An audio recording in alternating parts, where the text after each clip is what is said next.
welcome back to Fluttering Butterflies. My name is Michelle and this video is to discuss the books by British authors that I have read in February.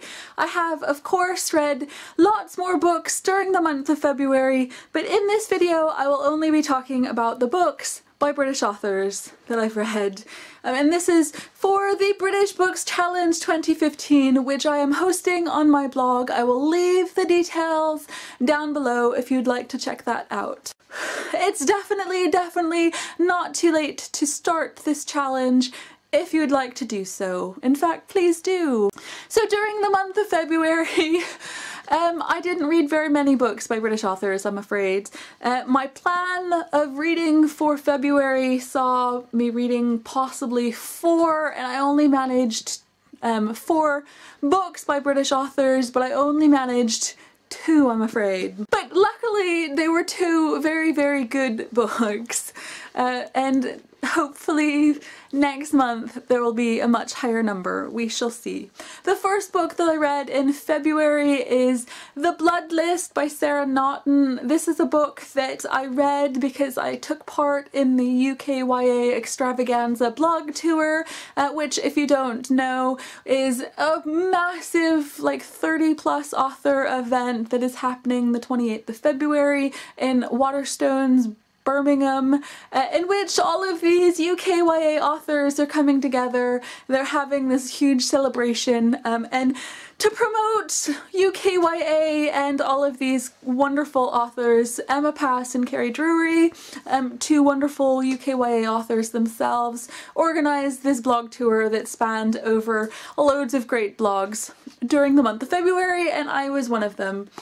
What I was really hoping before I was assigned an author is that I wanted to be paired with an author whose books sounded incredible, but books that I'd not come across before. I wanted a totally new to me author, and I'm so thrilled to have gotten Sarah Naughton. The Blood List is her second book. Her first book is called The Hanged Man Rises, and that is set in Victorian London, and it's talking a lot about spiritualism and things. And this book is The Blood List. It's set in 1646 in a time when there's superstition everywhere. The sort of prologue, if that's what you call it, is talking about the main character Barnaby's beginning in life and how he's kind of a cranky baby, he's hairy, he's ill-tempered, there seems to be something slightly wrong with him, and instead of like working out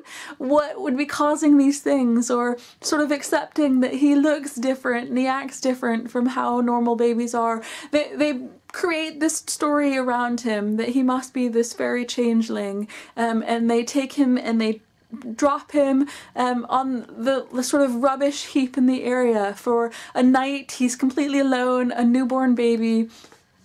And this is the story, this is his story, and his very complicated relationships with his family following this, and he's kind of spoilt and arrogant and definitely pampered at the beginning of this story, and it's through his friendship with Naomi, this servant who comes to work for them, that he really begins to change his outlook on life, and towards the end of the book their community is overtaken by this witch hunt, and I love this pairing of this superstition and with some common sense answers to these problems that this family and this community face. I loved the historical detail in this book. I loved the characters and their relationships together. I just entirely loved this book.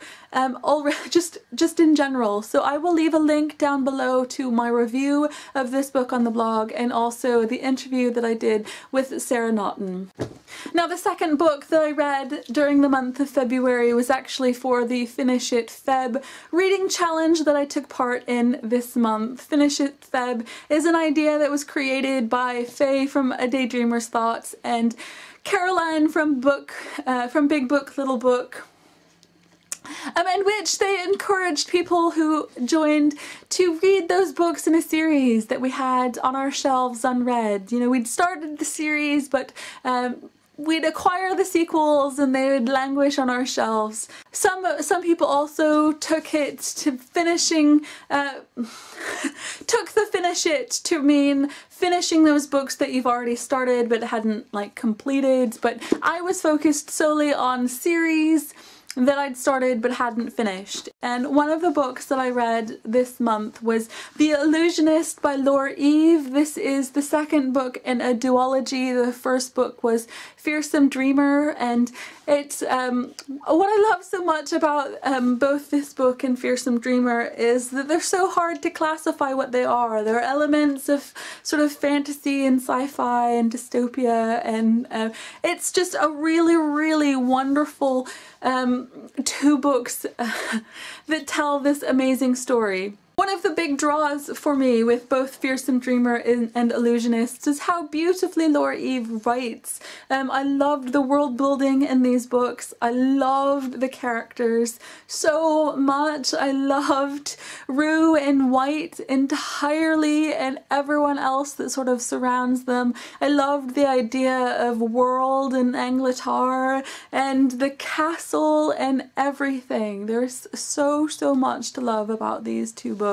And I loved where this book went. It was a complete surprise to me. I didn't quite know how things were going to end, but I loved it. I really did. And I sped through it really quickly, and once I started reading this book, I really wanted to kick myself for waiting so long to pick it up and to read it. It's very, very good. So that's it for me today. Here are the two books that I read for the British Books Challenge in February. Did you read any books by British authors this month? Do let me know in comments. I would love to hear from you. Sign up to the British Books Challenge if you haven't already, and thank you for watching. I'll see you next time.